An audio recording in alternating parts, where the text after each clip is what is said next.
Bonjour à tous, j'espère que vous allez bien. Aujourd'hui on se retrouve pour réaliser un jeu de memory uniquement avec des matériaux de récup. On va utiliser du bois de cagette et des fonds de pot de peinture. Allez, c'est parti pour le matériel. Pour réaliser votre jeu de memory, il vous faudra d'anciennes cagettes en bois, de la peinture.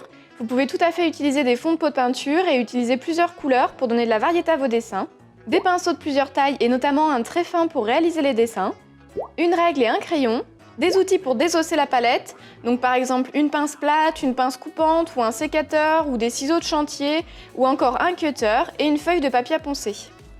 Première étape, on va commencer par désosser la palette et puis on va récupérer les plus jolis morceaux de bois. Pour moi, je pense que ça sera plutôt ceux des bords.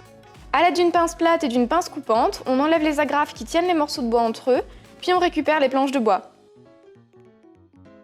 Vous pouvez aussi utiliser des gros ciseaux de chantier pour couper les bouts qui vous intéressent si vous n'arrivez pas à retirer les agrafes.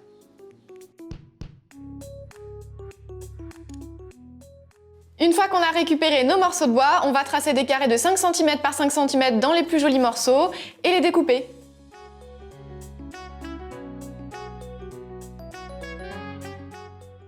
On trace les contours des cartes, puis on coupe. Pour cela, 3 options sont possibles. Si votre bois est plutôt fin, vous pouvez utiliser un cutter ou bien des ciseaux de chantier ou encore un sécateur. Par contre, si vos planches sont plus épaisses, vous pouvez utiliser une scie manuelle ou électrique.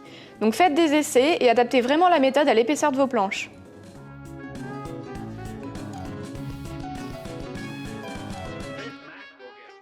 Évitez de tracer des carrés aux endroits abîmés du bois car les défauts risqueraient de rester visibles et vous pourriez donc distinguer les cartes au moment de jouer.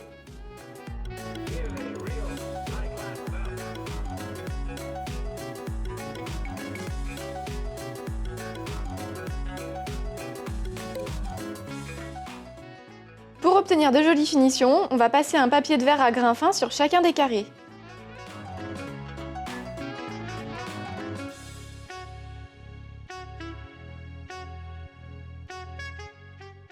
J'ai obtenu 40 carrés, ce qui va me faire 20 paires au final. N'hésitez pas, si vous voulez faciliter le jeu, à en mettre un petit peu moins, au contraire pour le corset, à en mettre encore plus. Je vais maintenant décorer les carrés et commencer par les peindre en blanc, ça permettra de les uniformiser et d'éviter qu'on puisse les distinguer quand on joue.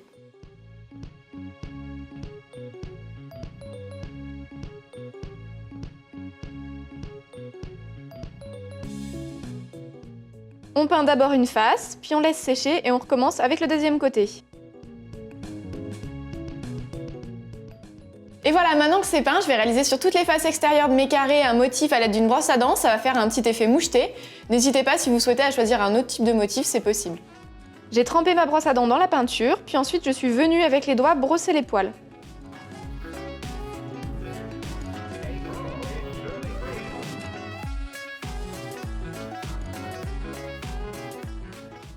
Allez, on laisse sécher et maintenant on va réfléchir aux motifs qu'on va dessiner sur les cartes. Donc moi je me suis un petit peu inspirée sur Pinterest et j'ai déjà dessiné des motifs qui me plaisaient. N'hésitez pas pour les plus petits à faire des formes assez simples, donc des ronds, des carrés et plutôt des couleurs vives, du vert, du bleu ou du jaune. Et pour les plus grands, allez sur des motifs un peu plus complexes, un peu plus précis avec différents types de couleurs. J'ai ensuite préparé ma peinture et mes mélanges de couleurs. Moi j'avais envie de teindre plutôt douce et rosée dans un esprit terracotta, mais vous pouvez bien sûr choisir d'autres couleurs si vous voulez.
Et voilà, maintenant que les motifs sont terminés, on va pouvoir soit laisser le jeu comme ça, brut, soit passer une couche de vernis pour qu'il soit plus résistant dans le temps.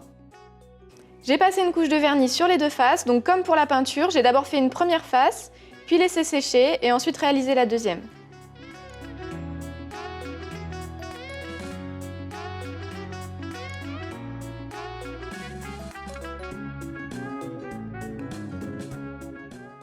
Et voilà, votre memory est maintenant terminée, plus qu'à jouer. J'espère que le tuto vous aura plu. Si c'est le cas, n'oubliez pas de vous abonner à la chaîne et de mettre un pouce bleu. Et puis moi, je vous dis à tout bientôt avec plein de nouvelles vidéos.